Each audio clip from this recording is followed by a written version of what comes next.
گردبوونەوەی بەشێک لە دانیشتوانی گەڕەکی شارەوانین لە سلەیمانی بەهۆی کەمئاویەوە.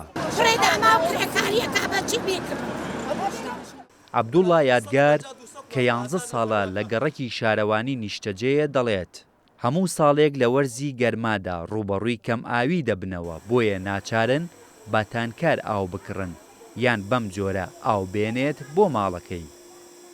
تا لە بەردەستانە کە تەماشایکەن بەو شێوەیە ئەمە ئاو دابینەکەین بۆ خۆمان. ئایا ئەو کەسێک کە کەسێکی نییە بۆی بێنێ پارەیشی نیە چۆن بێنێ، ئەو من توانیوە پیکابی خۆم ئاو پیاکەم هەر ڕۆژی لە کۆڵان و لە ماڵێک.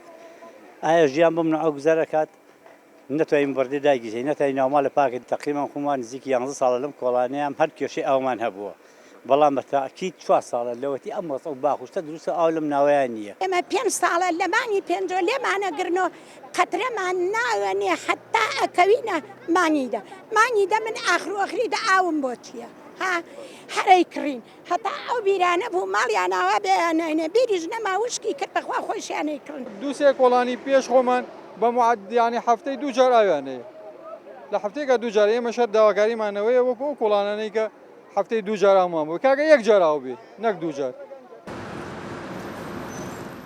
بۆ گەیاندنی کێشە و داواکاریەکانی ئەو گەڕەکە وەک تیمی کورسات نیوز سەردانی بەڕێوەبەرایەتی ئاوی سلەیمانیمان کرد. لێپسراوی ڕاگەیاندنی ئەو بەڕێوەبەرایەتیەش بەم جۆرە باسی لە چارەسەرکردنی کێشەی ئەو گەڕەکەی کرد. شێکمانەیە لە تەندەری نایەت تەندەرین تەواو بێت لە وەسارەتەکە هاتەوە درێ بەم قاول بۆریەکیان بۆ ڕاکێشرێ و زۆربەی ئەو گرفتی کە هیانە چارەسەرکرێت خۆشبەختانە ئیشەڵا ئەم هەفتەی داهاتووکێت ئەو گرفتانە زۆربەی چارەسەر ئەکرێت.